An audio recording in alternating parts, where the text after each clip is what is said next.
I've been a nurse for years, working late nights at a busy city hospital. The routine is familiar, but sometimes, the quiet is too loud. A few months ago, I had a night shift that still gives me chills. Around midnight, I started my rounds. The halls were mostly empty, just the beeping of machines breaking the silence. As I passed room 205, I saw a nurse I recognized. She was in scrubs, but I couldn't remember her name. I nodded at her, and she nodded back before turning the corner. When I checked the board, room 205 was empty. I felt a shiver run down my spine. Later, while I was at the nurse's station filling out reports, I heard whispers coming from room 217. There shouldn't have been anyone in there. I glanced over the counter and saw the monitor's soft glow. My heart raced. Was it my imagination? I convinced myself to check. The lights flickered as I walked closer. I opened the door, and it was dark and empty, just like I thought. I stood there for a moment, feeling silly. Maybe I was just tired. A little while later, I saw something out of the corner of my eye. A shadow darted past the break room door. I blinked, but it was gone. I opened the door slowly, and the room was empty. I could still feel that nagging sensation, like someone was watching me. I stepped back, tripping over a chair I'd knocked over earlier. The sound echoed in the silence, but no one was there to hear it. I shook my head, telling myself to relax. I was just on edge. The feeling grew stronger on my final night.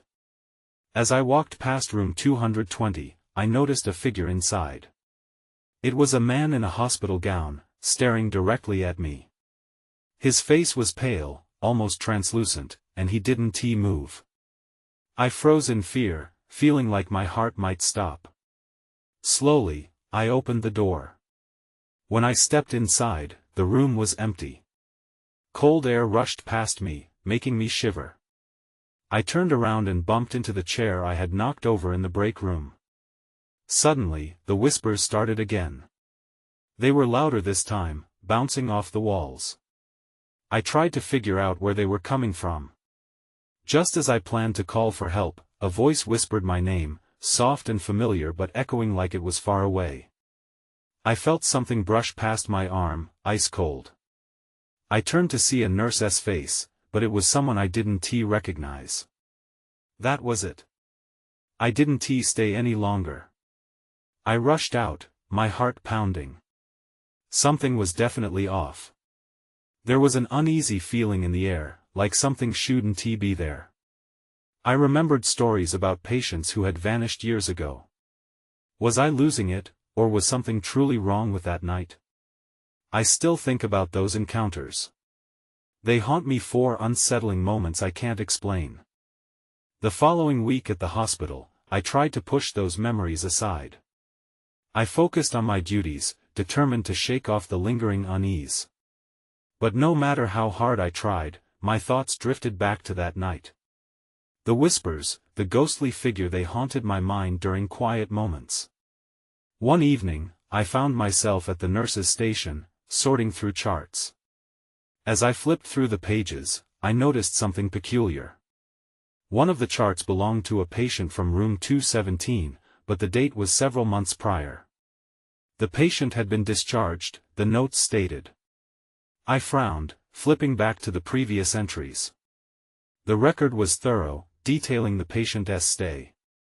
Yet, the last entry abruptly ended, with no mention of a follow-up. It felt strange and left me with questions. I glanced down the hallway toward room 217. It was still dark, the door sealed shut. That chilling feeling returned, whispering at the back of my mind. Ignoring my instincts, I stood and headed toward the room. This time, I needed answers. When I approached the door, the hair on the back of my neck stood up. I hesitated for a moment at the threshold, recalling the strange occurrences from before. But I couldn't back down now. I needed to understand what happened in that room. I pushed the door open. The darkness welcomed me, and I flicked the light switch several times, but nothing happened. It felt as if the shadows absorbed the light. I stepped inside cautiously, my heart thudding louder than ever. It was as if the air thickened around me. The room was empty, but something felt different. There was an unsettling energy that made my skin crawl. Just then, I heard a noise soft, like someone shifting in bed. It came from the corner. I squinted into the darkness, trying to make sense of what I was seeing. In that dim light, I noticed a wheelchair against the wall. It hadn't been there before. My pulse quickened, and dread pooled in my stomach. I wanted to turn and run, but I was frozen in place. The whispers returned, echoing off the walls. They called my name again, this time clearer, more insistent. "Help us," they pleaded. My breath caught in my throat. Out of the corner of my eye, I spotted a shadow moving, but it didn't look like the last figure I'd seen. This one was small and seemed to dart between the furniture. It came closer, until I could make out a face, a child, pale and gaunt, with wide eyes full of sorrow. My mind raced. Who was this child? Why were they here? Before I could comprehend what was happening, the lights flickered back on, and the room brightened. I blinked. The child was gone, but the wheelchair remained, now eerily still. My heart raced as I stumbled back, gasping for air. I felt claustrophobic, trapped in a space full of unresolved pain. Then everything went dark again. The lights shut off, plunging me into silence. Panic set in. I fumbled for the door, but it felt as if the walls were closing in. "Help us," the voice echoed once more, and I realized I wasn't alone anymore. I had to get out. I turned and bolted for the door, desperate for a way back to the light. But I could still feel them, watching, waiting. I flung the door open and stumbled into the hallway, gasping for breath. The fluorescent lights buzzed above me, a stark contrast to the darkness I had just fled. My hands shook as I pressed my back against the cool wall, trying to ground myself. I needed to get a grip. The corridor was empty, but every shadow pressed against me like a weight. My mind whirred with questions. What had I just seen? Who was the child? And why did the whispers haunt me? I glanced back at room 217. It was still and silent, but I could swear I felt something lingering in the air, a tension that made the hair on my arms stand up. I couldn't go back in there, not now. I turned on my heel and moved fast, heading for the staff break room. I needed to talk to someone, to make sense of it all. There had to be answers. Maybe one of the nurses had heard something about the history of that room. When I entered the break room, I found Margaret sitting at the table, nursing a cup of coffee. She looked up, concern etched on her face. "You look like you've seen a ghost," she said, half jokingly. "I might have," I replied, my voice quavering. I sank into the chair opposite her, my pulse dancing erratically in my chest. "Did you ever hear anything about room 217? Margaret frowned, her brow furrowing in thought. "Not really. But there was a patient there a while ago. Young girl, they said she was troubled." "Troubled how?" I pressed, leaning forward, desperate to dig deeper. "The staff whispered about someone visiting her at night, something that made her condition worse. She was scared, wouldn't talk much," she replied, her voice barely above a whisper.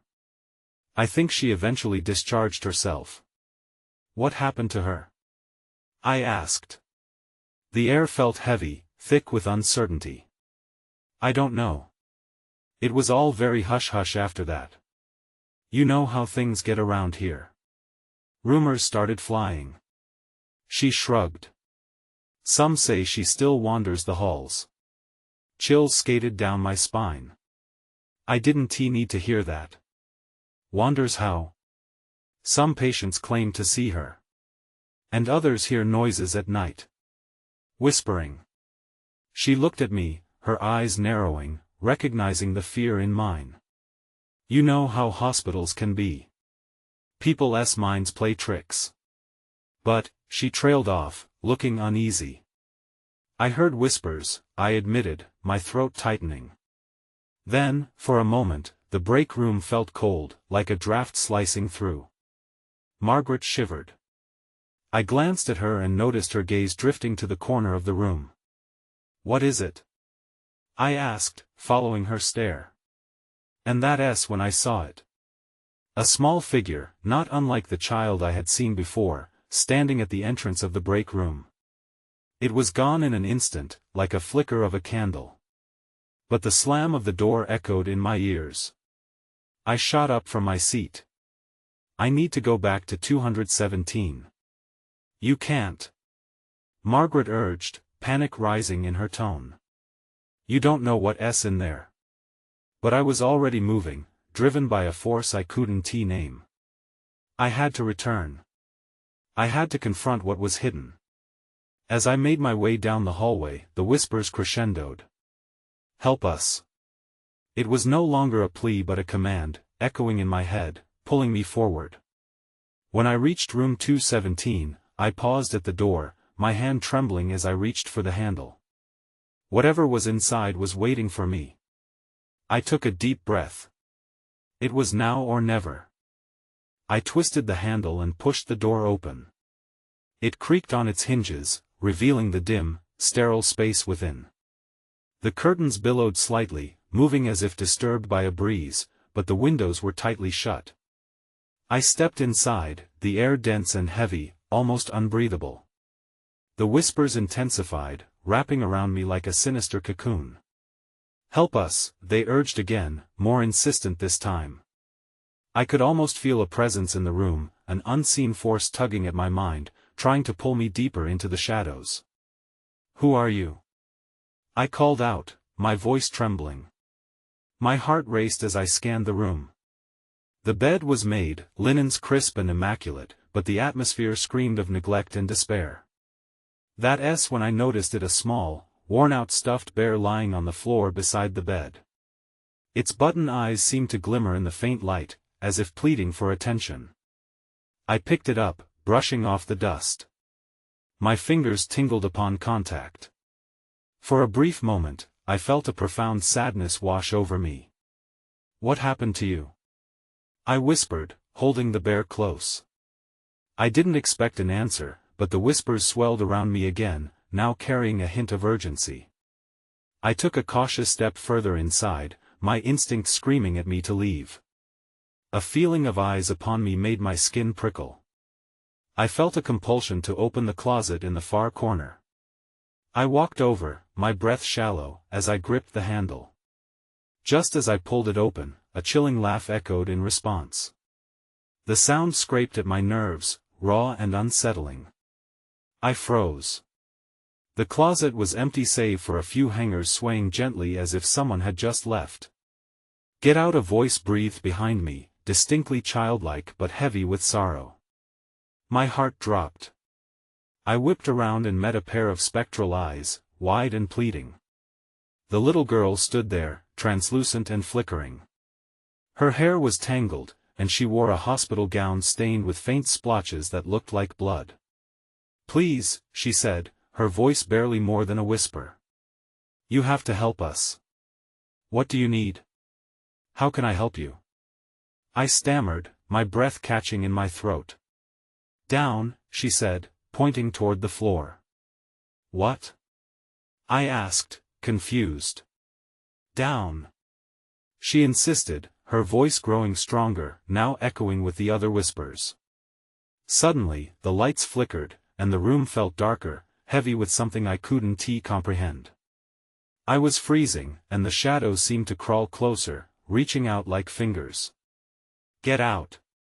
she screamed, her small face twisting in fear. I couldn't process what was happening. I made a dash for the door, terror propelling me forward as I fled past her.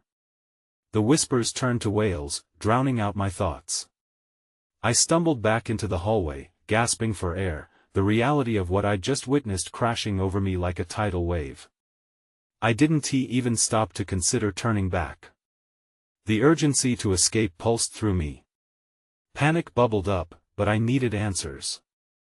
Why had she pointed down? What was hidden beneath this hospital? I glanced back at room 217, knowing deep down that my encounter was far from over. There was something buried here, and I could feel it calling to me. I took a breath. I had to find out what lay below. As I stood in the hallway, the adrenaline coursed through me, like fire in my veins. The whispers faded to a murmur, but my heart was still racing. I needed to know what the girl meant by down. I could feel the weight of her plea pressing on my chest. I hurried down the corridor, passing rooms that held their own silent stories.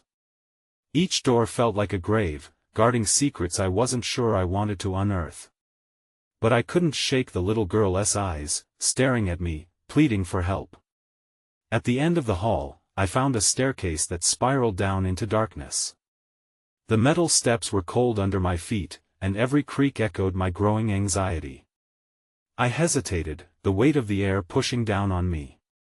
Just a little further, I whispered to myself, trying to gather my courage. The stairs opened up to a narrow basement corridor. Flickering fluorescent lights struggled to stay lit, casting eerie shadows. The whispers returned, like an insistent breeze. "Help us," they urged, threaded with an urgency that frightened me. I followed the sound, edging toward what felt like an unseen force. It led me to a door at the far end of the hall. This door was different, old and weathered, with a rusty handle that threatened to give way under the slightest pressure. I paused, heart thrumming as I listened for signs of life. Instead, I heard something worse, a faint, muffled crying. I took a deep breath and twisted the handle. The door groaned open, revealing a room lined with crumbling shelves and boxes covered in dust. In the corner, a small television flickered, showing static like a ghostly portal. The cries became clearer, echoing from below the floor. My stomach dropped. I stepped inside, daring the door to shut behind me. As I moved deeper into the room, I saw a trapdoor half hidden under a tattered rug. It looked out of place and seemed to hum with energy, pulling me in. I knelt down, the wood cold against my hands, and pulled at the edges. Then I heard the laughter again. The child's laughter, so hauntingly familiar. I froze, a chill crawling up my spine. It felt like the girl from the hospital, the one who had been desperate for help. With my heart pounding in my ears, I forced the trapdoor open. A pungent stench wafted out, carrying with it the weight of secrets long buried. I wrinkled my nose, but a strange pull urged me on. I climbed down into the darkness, gripping the sides for balance. The space opened up, a cramped wooden cellar lined with shadows. Boxes were stacked high, some marked with faded names I struggled to recognize. Then I saw a small, ragged toy box tucked away in the corner. My breath caught as I noticed the stuffed bear peeking out. How was it here? The world tilted, a wave of nausea enveloped me. Before I could process what I was seeing, the lights flickered and went out, plunging me into pitch darkness. Panic coursed through me, and the whispers morphed into frantic screams. I wasn't alone. Someone or something was in the cellar with me. That realization settled coldly in my stomach. I needed to escape before whatever lingered in the darkness found me first. I took a step back, panic flooding my veins as I felt the air shift. A subtle sound made me freeze. It was a slow, deliberate dragging across the wooden floor, like something was being moved. My heart raced, the thud pounding in my ears drowning out everything else. I strained to hear more, but the darkness felt thick, suffocating. My hands trembled as I reached out for a wall, hoping to steady myself. Each breath came deep and shaky. I needed to think. "Hello?" I called out, my voice cracking. "Is someone there?" Silence answered. Then I heard it again, a whisper, almost too soft to catch. "Help us," came the voice, and this time, it didn't sound distant. It was close, close enough that I could feel the breath of it sweeping across my skin. I turned sharply, my mind racing through the terrifying possibilities. What were these voices? Were they the girl's? Were they from the past, or from some place I didn't want to imagine? I tried to remember the way back to the trapdoor. There had to be a way out of here. I squinted into the dark, searching for any sign of movement. That was when the flickering lights returned, casting brief illumination across the room. In the fleeting glow, I saw a shadow flit between the rows of boxes, too quick to confirm, but undeniable. Panic surged again. I backed away, wanting nothing more than to put distance between me and whatever was lurking there. The shadows seemed alive, reaching for me, and I turned on my heel, sprinting toward the staircase. I shoved against the trapdoor, desperate to get back to the safety of the hallway. My hands fumbled as I pulled it open, not caring about the noise, the creak echoing in the silence. I climbed up, one leg at a time, but before I could pull myself fully out, something cold wrapped around my ankle. I gasped, adrenaline igniting my instincts. I kicked wildly and felt the grip loosen but not release. With one hard pull, I tore free and scrambled out of the cellar. The trapdoor slammed shut behind me, almost deafening in its finality. I stumbled to my feet in the dim light of the room. Where was I? The whispers transformed into frantic cries, calling out in a tangle of lost voices. They pulled at my mind, threatening to bury me in their despair. I stepped back, reevaluating my surroundings. There had to be an exit. I scanned the room, looking for a door, a window, anything to escape this suffocating darkness. That's when I saw it, a figure hovering in the corner, half shrouded in shadow. "It's time to help," the figure said, its voice a chilling echo that scraped against my skin. I felt a heat creeping up my spine as fear clamped around my throat. I barely caught a glimpse of the girl's face before the lights flickered out again, plunging me into absolute darkness. My breath faltered. I had to find a way out, not just for me, but for her, for all of them. The silence swallowed my thoughts, but only for a moment. I had a choice to make. Stay here and confront whatever was haunting this space, or run blindly back up the stairs. But would running even save me? I stood frozen, absorbed in the darkness. My heart raced, and every nerve screamed for me to move, to escape. But something within me, a mix of fear and an unexpected urge to uncover the truth, anchored my feet to the ground. I heard it again, the soft whisper, intertwining with the shadowed silence around me. "Help us." It echoed off the walls like a mournful song, drawing me closer. I knew it was a message, one that seemed both urgent and begging. I swallowed hard, breaking the spell. "Help who?" I croaked, my voice barely above a whisper. Silence answered. But I felt a presence, the girl from before, I was sure of it. As I adjusted my eyes to the darkness, I noticed shapes in the corners, shapes that looked like figures, wrapped in shadows. I stepped cautiously, trying to move closer without breaking the fragile quiet. I had to know. Just then, the lights flickered again, casting the room in a brief glow. In that flash, I saw them, several faces, their features twisted in anguish. They were trapped, desperately reaching out, their hands skimming through empty air. My stomach churned. "Why are you here?" I asked, my words trembling. "What do you want?" The disembodied voices rose in a cacophony, overlapping each other. "Help us escape." In the dimness, a shadow shifted, breaking the hold of my fear. This was real. The voices were tied to these faces. They needed something from me, but what? I turned, scanning for an exit, the air thick with desperation. There had to be a way out, and maybe even a way to help them. I spotted a door at the far side of the room, almost barely visible. It felt too easy, but the urgency in the whispers compelled me to move. I approached the door, tentatively reaching for the handle. Suddenly, pain shot through my lower leg. I gasped, stumbling back. I looked down to see a dark, misty tendril binding around my ankle, pulling me back toward the shadows. Panic clawed at my throat again. "No! Let me go!" With a surge of adrenaline, I kicked and pulled at the darkness.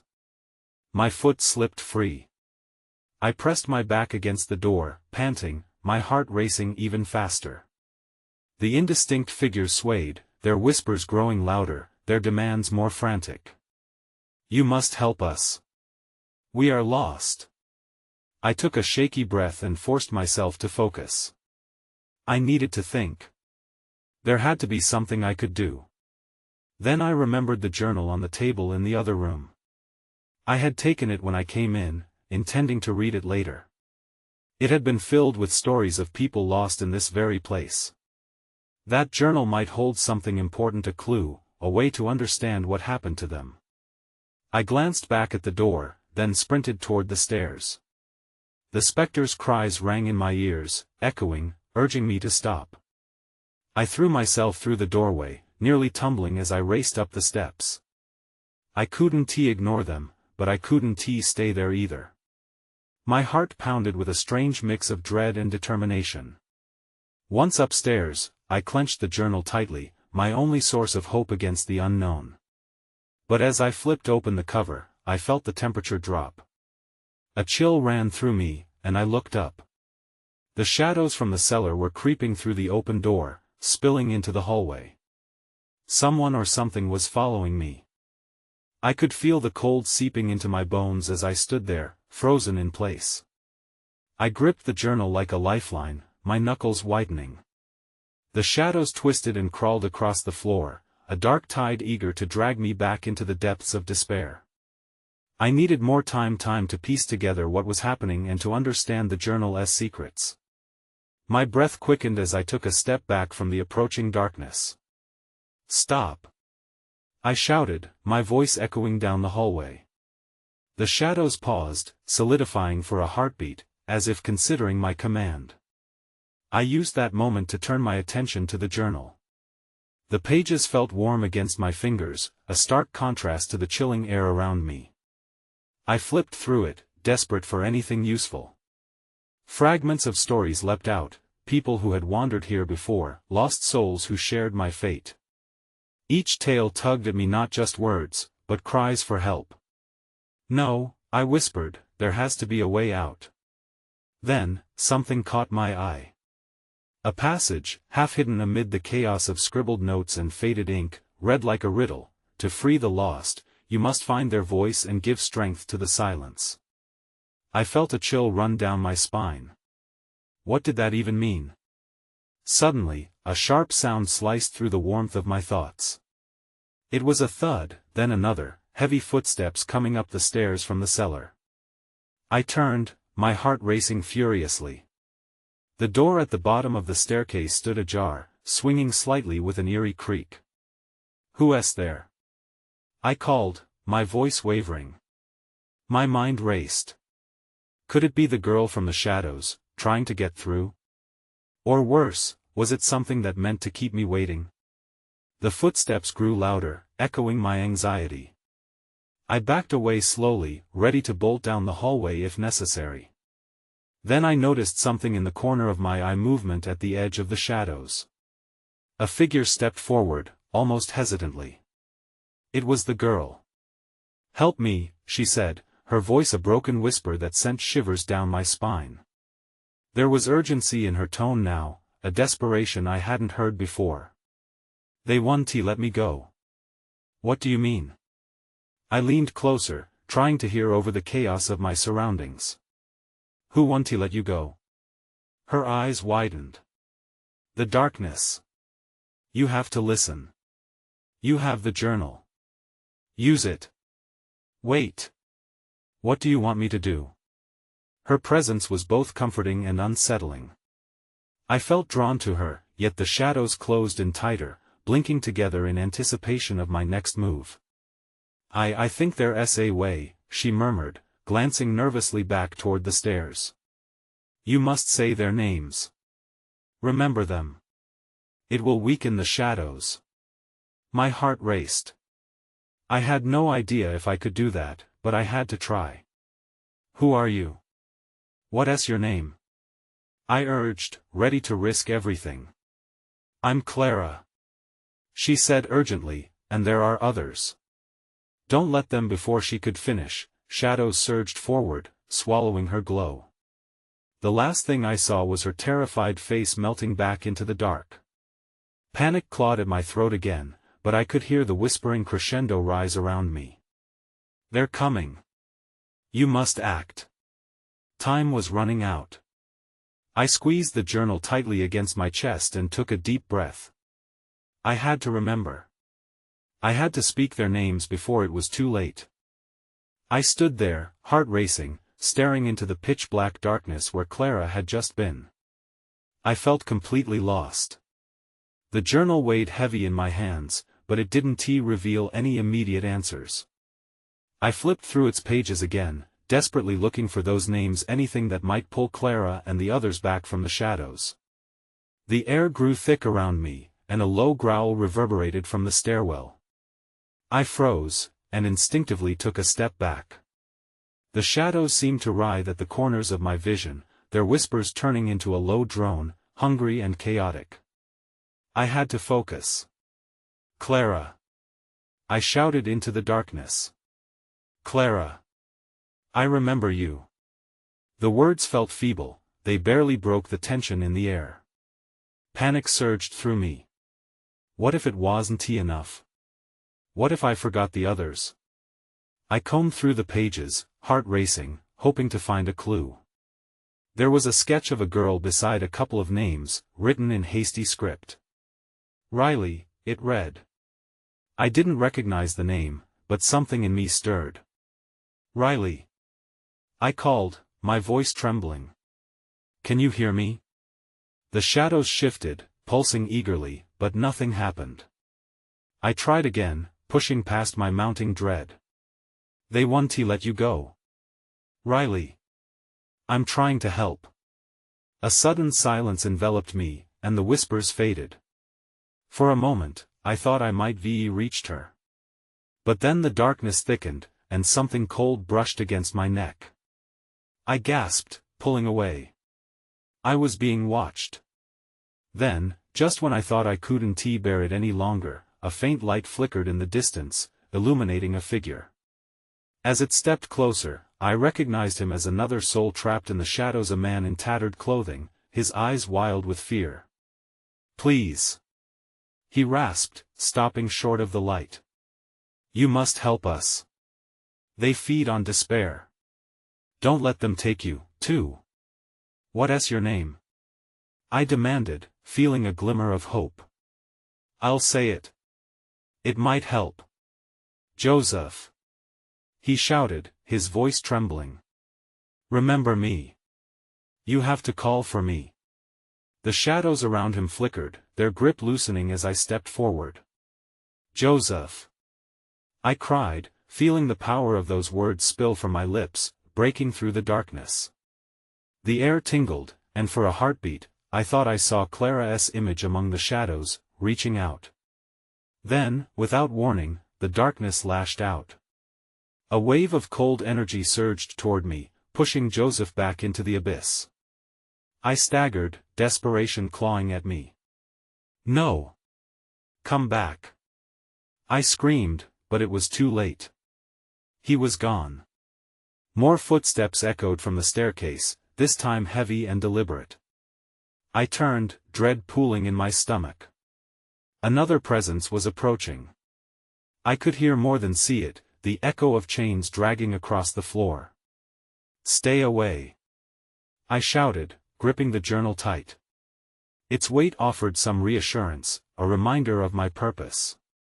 I had just invoked 2 names, but there were more to find. That's when I saw it, a glinting object peeking out from the shadows near the staircase. A key? My heart pounded in my chest. Suddenly, the shadows seemed to swell, ready to engulf me all over again. Would this be my way out, or was it another trap? I took a deep breath, steeling myself for whatever came next. I have to keep going, I whispered fiercely to the darkness. But as I reached for the glimmering key, I knew the stakes had never been higher. I lunged for the key, my fingers closing around it. The moment I touched the cool metal, the shadows pulsed angrily, hissing like an enraged beast.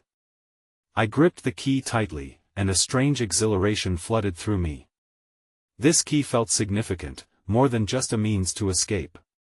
It was a lifeline, a potential key to unlock the darkness surrounding those lost souls. Beneath the weight of shadows, the air shimmered with anticipation. "You want to keep me here?" I taunted, my heart racing. "I want to let you take me." I clutched the journal, determined to remember the names, the faces, their pleas. "I won't let them suffer alone. Help us." The words echoed more loudly, and I felt a surge of purpose ignite within me. I would call for them all. I would remember. I steadied myself, addressing the darkness. "Clara. Joseph. Riley. I remember you. You're real." The names echoed, and for a fleeting moment, the shadows slackened, retreating from the light the words created. It felt like a surge of hope mixed with dread. I needed to keep going no matter how expansive the darkness seemed. Their names were not just words, they were beacons of existence. "Emily." I shouted, recalling another name scribbled in the journal, the face accompanying it etched in my memory. I watched the shadows shudder. They convulsed, uncertain, as if my words had shaken them. I took another step forward, my voice rising. "I see you. You are not forgotten." The shadows squealed, swirling violently, caught in my propulsive energy. For a moment, the pulse of darkness halted, an oppressive weight lifting away with each name I called. "Emma. Sadie. Benjamin. I remember you all." I felt the rush of energy. The room brightened briefly with each name spoken, as if I were lighting candles in a dark room. Each breath drew the names from my heart and into the air, and with it came echoes of replies, soft whispers that swirled around me, around us. It felt like layers of darkness were melting away, widening the path I stood upon. But in that sudden surge of triumph, I heard a low growl start anew from the shadows.